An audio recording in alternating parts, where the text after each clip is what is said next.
بسم اللہ الرحمن الرحیم۔ السلام علیکم دوستو آج ہم حضرت علی علیہ السلام کے اقوال کی مدد سے یہ جانیں گے کہ دعا قبول کس طرح ہوتی ہے۔ تو ویڈیو اچھی لگے تو بھائی کی ویڈیو کو لائک اور چینل کو سبسکرائب ضرور کر دیں۔ تو آئیں آج کی ویڈیو شروع کرتے ہیں۔ بسم اللہ الرحمن الرحیم۔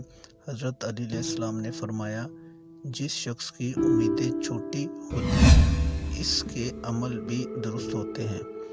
درود پاک اتنی تیزی سے انسان کے گناہوں کو مٹاتا ہے کہ اتنی تیزی سے پانی بھی آگ کو نہیں بجھاتا۔ سبحان اللہ۔ حضرت علی علیہ السلام نے فرمایا، جب تو کسی پر احسان کرے تو اس کو چھپا کر رکھ، اور جب تیرے ساتھ کوئی احسان کرے تو اسے ظاہر کر۔